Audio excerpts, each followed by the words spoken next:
Hello, my name is Drew Gavick and I am the Vice President of ARCO's Tenant Improvements team for the Twin Cities area.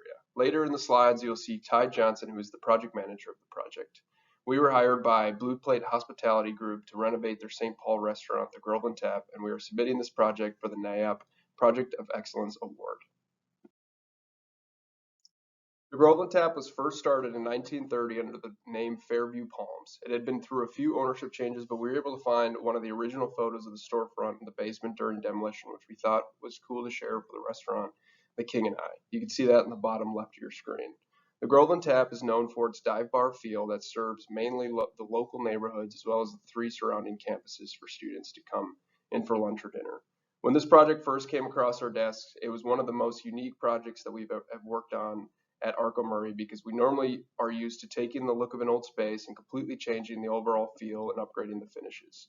For this project, the main challenge was to renovate this bar with brand new materials, but the ones that we were using needed to exactly match the original look.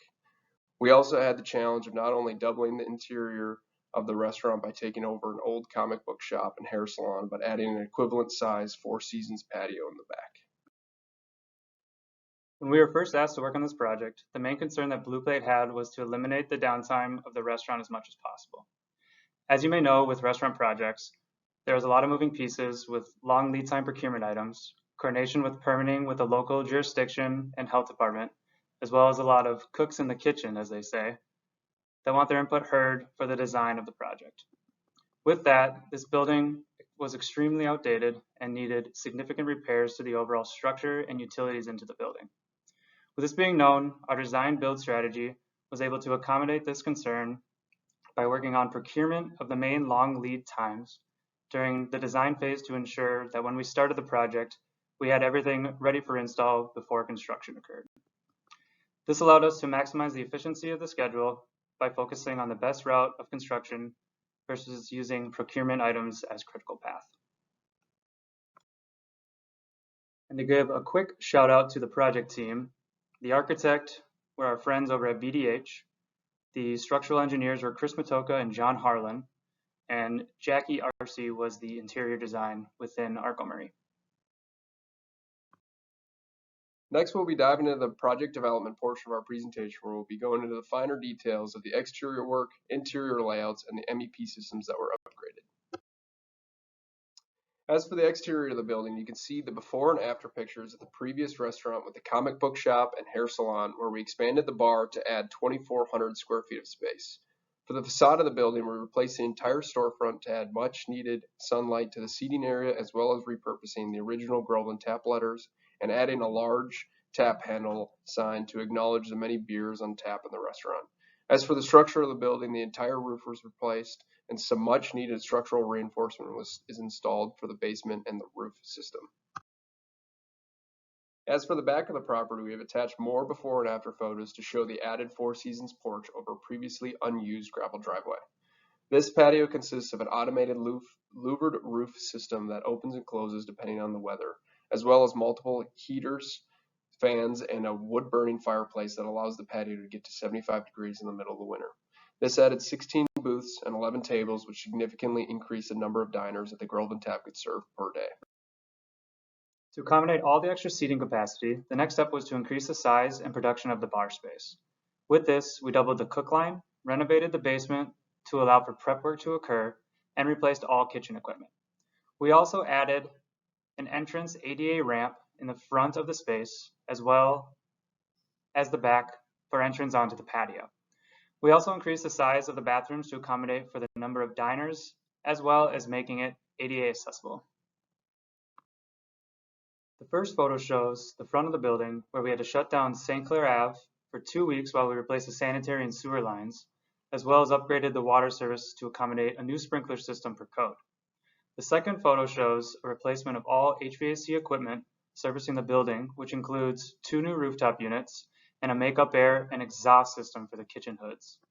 We also added a cooler and freezer in the basement and an exterior beer cooler to increase the storage of produce and meat and double the amount of beer kegs allowed to be used at once. For For the next phase of our presentation, we'll be running through the different design challenges and highlights that we believe showed how we were able to maintain the overall integrity of the previous Groveland tap, all while doubling the efficiency of the restaurant. We'll be sharing multiple quotes from frequent Groveland tappers that wanted their voice to be heard during and post-construction. Our first tour through the restaurant, we felt like we were walking through the studio set of the TV show Cheers. You could tell the locals apart from the first-time tappers because the bartender had a beer and the food order of the locals sitting at the bar as they walked in. After seeing this, we knew we could not mess with the overall design intent of the bar, and we needed to be sure that when we were completed with the project, that the locals felt like they were walking into the same place that they knew and loved before. Over the next few slides, we'll be running through some of the main design highlights.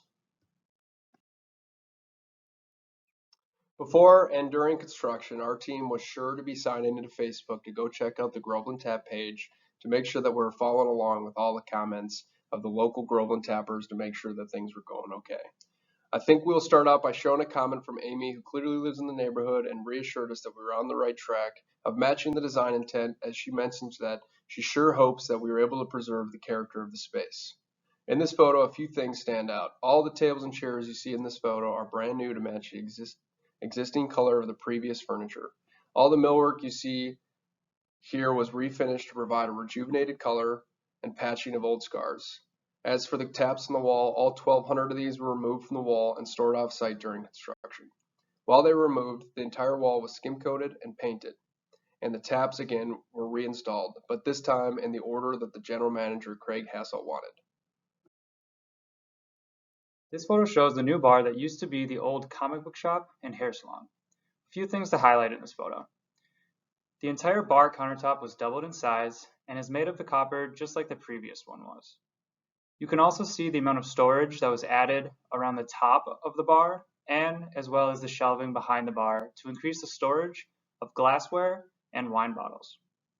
Also behind the bar, there are 30 beer taps that are plumbed to the exterior beer cooler just outside the door to the right. All the kitchen appliances behind the bar were also upgraded and replaced to increase the efficiency of the bartender staff. This photo highlights one of the previous accessibility issues that the Groveland Tap faced, where there was previously no ramp into the restaurant.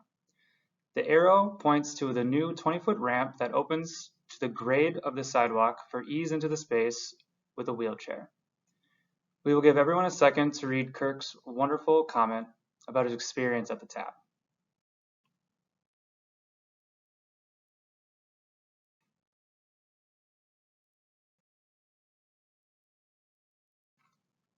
We thought that was a great comment to share. Also, the new storefront allows the tap to show off their new space and all the nice neon lighting at nighttime. The next phase of the project will summarize the reasons why the Groveland Tap team has had their most successful months in the history of the restaurant since opening the new space. Increased square footage of your restaurant is only beneficial if you are able to accommodate the increased number of orders per hour. In this photo on the right, we added an additional 2 fryers for a total of 4 and an additional cooktop under a 15-foot longer grease hood than their previous to accommodate the most ordered food item on the menu, a burger and fries. We also added an additional dual prep and waiter station to increase the productivity between the cook staff and the waiting staff. We also added a commercial-grade dishwasher and washing station on the other side of the kitchen. All of these upgrades allow them to not only make their previous menu more efficiently, but also add a few new food items to try, as well as a few new gluten-free options which were previously not available. As for the basement of the space, I think this is my favorite part of the renovation. As you can see in the before photo in the top left, this was not a usable prep space and did not serve much function to the Groveland Tap team. In this photo, the entire space was revamped. New FRP was installed on every wall, a new kitchen-grade ceiling system was put in with upgraded LED lights, new quarry tile to match the previous kitchen tile, as well as added cooling to the space, which previously was only heated to improve the comfort of the employees working down there. The previous layout of the space required all the bartender staff and beer delivery workers to walk down into the basement to switch out kegs in the cooler, which you can see on the left. They now have a short walk to the cooler and do not have to trek over any steps. Also in the back right of the space, you can see the new produce cooler, and the freezer would be behind the person taking this photo. This photo shows the new open seating area in the front of the bar near the entrance. The booths that you are looking at are a combination of existing on the left and newly installed to match on the right. It took multiple hours of reviewing shop drawings and samples to ensure this was a perfect match. Again, we wanted to bring in a few of the awesome comments that we found on the Groveland Tap Facebook page. The first is from Jim, who says, "They did a great job with the remodel, adding a lot more tables. We went in for a Friday night fish fry and we were seated right away. The service was friendly and fast. It's nice that they didn't lose the previous great atmosphere.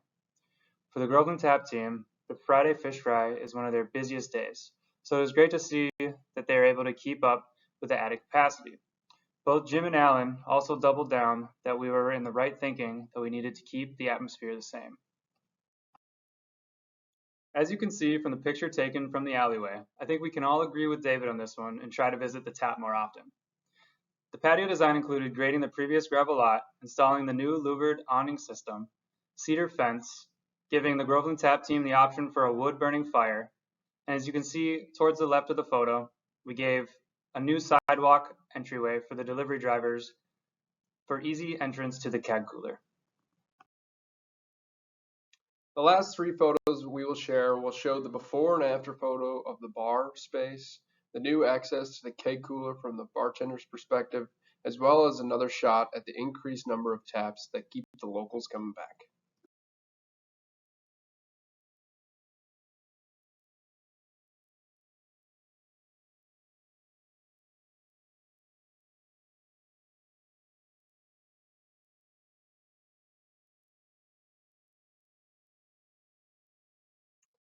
We'll wrap up this portion of the presentation with a few stats the Blue Plate Hospitality Group had given us.